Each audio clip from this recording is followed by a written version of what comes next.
Hi guys, welcome to my channel. Glad you took the time to come and have a look.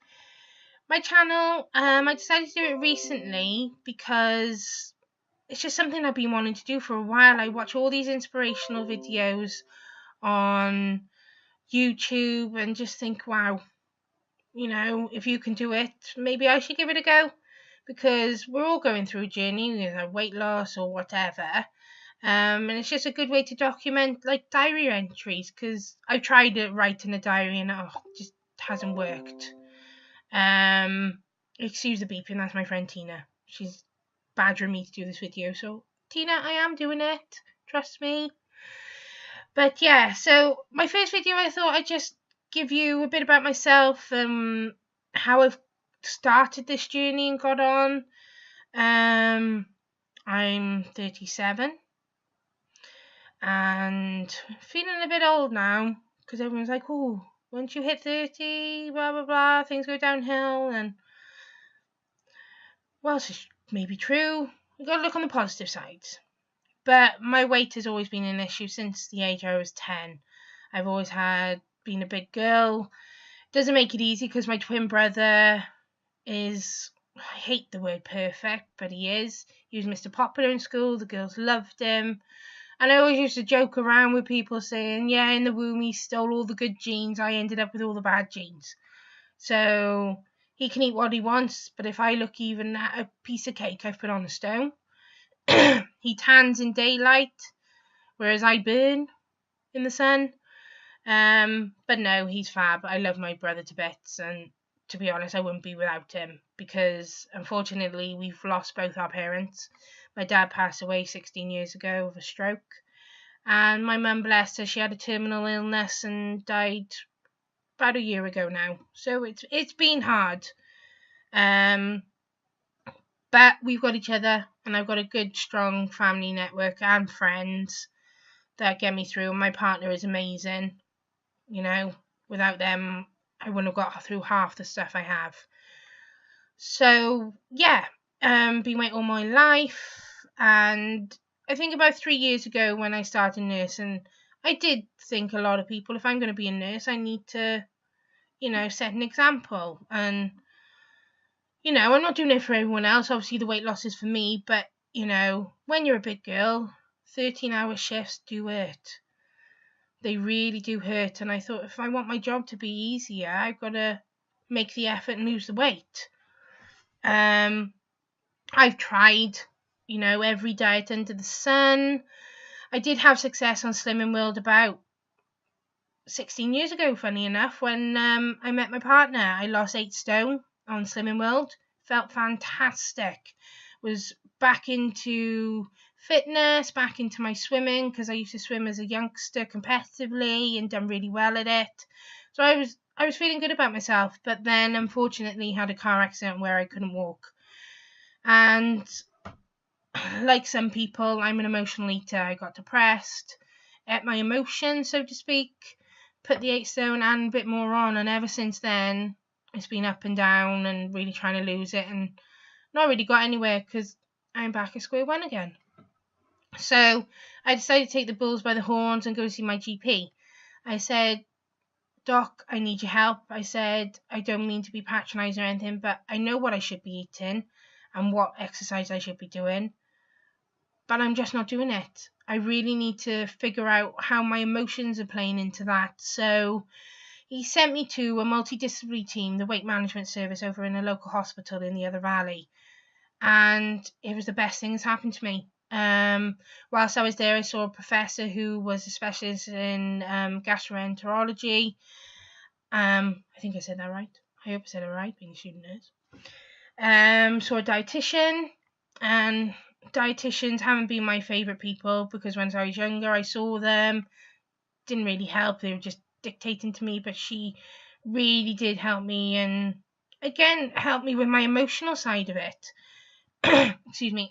Once I was there, I also saw a psychologist who really did help me, and it's been amazing. I've lost 3 stone with them, because I did get massive, and I'm still massive, but I was a lot bigger.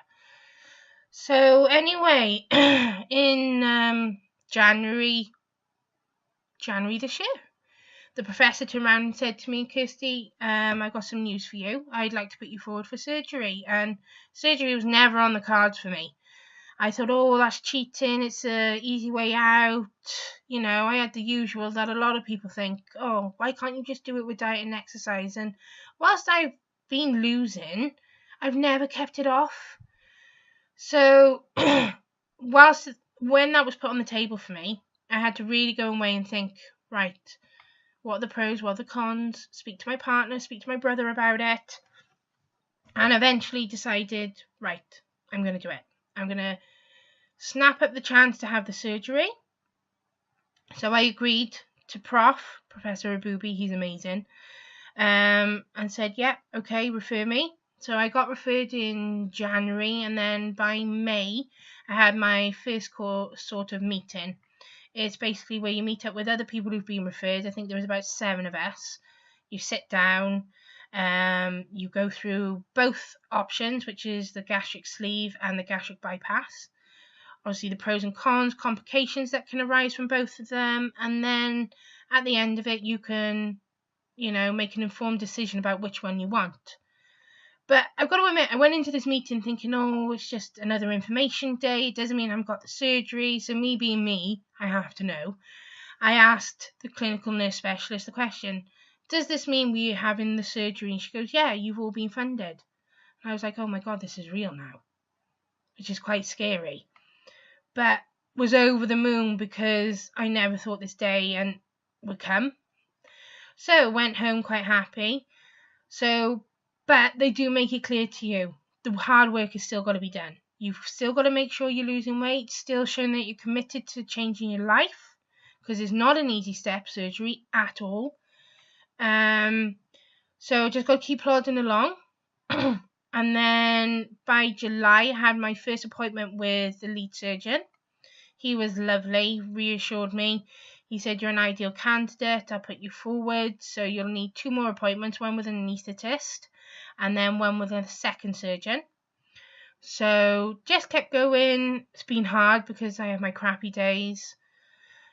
Up and down a bit on my weight loss, but I haven't put any more back on, if that made sense. What I've lost, I've put on a little bit, but then I've lost again.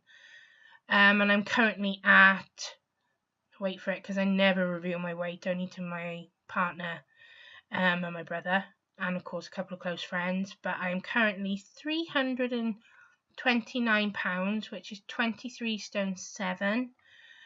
In kilograms, I know I should know this from all my training. I think it's around 149 kilograms, I want to say. But you can look that up, or if you want me to, I'll put it on my next video.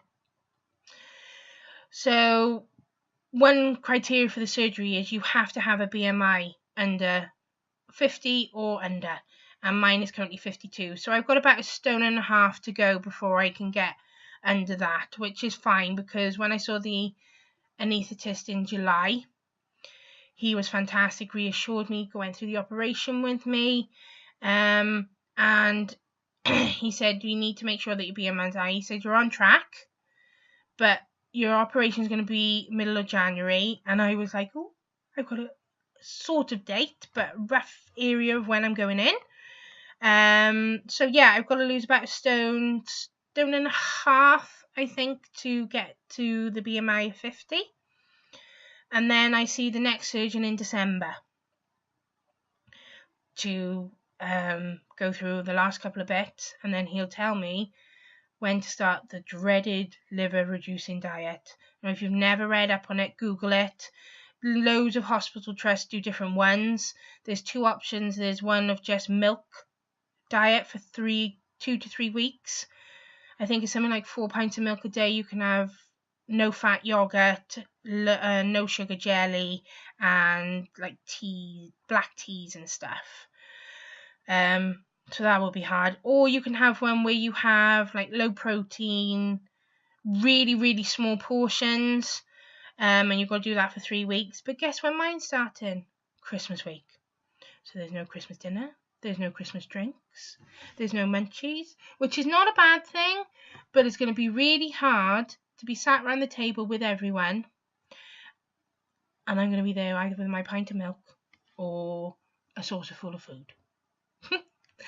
But it's going to be worth it because it will get me to the surgery and be safe for the surgery, which is the main thing. I don't want, you can't rule out complications, but the best chance I can give myself is making sure that I'm prepared and let the specialist do what they need to do.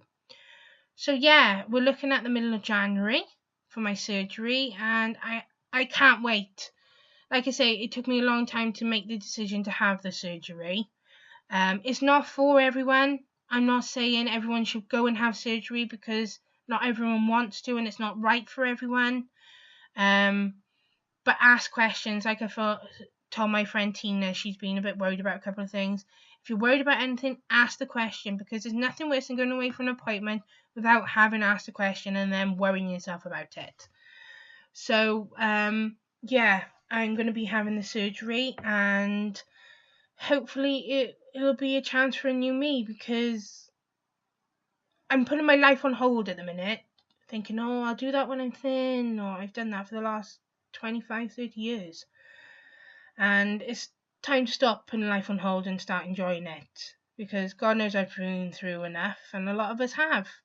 And weight is one thing I do not want to think about much more, to be honest. Whilst the surgery is a tool, the hard work is still going to be there for me to do. Having the surgery is not an easy option. There's so many restrictions you've got to put in place, and the hard work is there, but I'm determined to do it. And I just hope by having this channel and putting the videos up there that anyone going through the same journey or thinking about having surgery or even just weight loss, it doesn't have to be surgery related, because I've done them all. We probably all have done them all. But it's just a place for support, or just to have a good nose, because I'm nosy. I like to know what people are doing, or how people are getting on. So I just hope these videos will be somewhere that you can come and have a look, see how I'm getting on. Hopefully once I've figured it out, because I haven't figured out hardly anything at the minute on YouTube, I can have an interaction part where you can ask questions and stuff. But yeah, it's just a chance to air the journey and all life's up and downs and see how we're getting on. And I wish my glasses would stop falling down my face. But yeah, I really do thank you for taking the time to view my video, and hopefully down the line there'll be more videos and you can all get involved, and get some friends to follow me and stuff like that. So yeah, thank you guys, but here's to the start, and I'll put a picture at the end of where I currently am, and trust me, I do look massive. But as Tina and a couple of my other friends and family have said, that's a good starting picture, because you can look back and compare down the line. So yeah, thank you guys. I hope to see you soon, and I'll try and put videos up as regularly as I can. It may not always be weight loss, it just may be about how today's gone or something like that. But yeah, thanks guys. Hope you enjoyed. See you soon. Bye.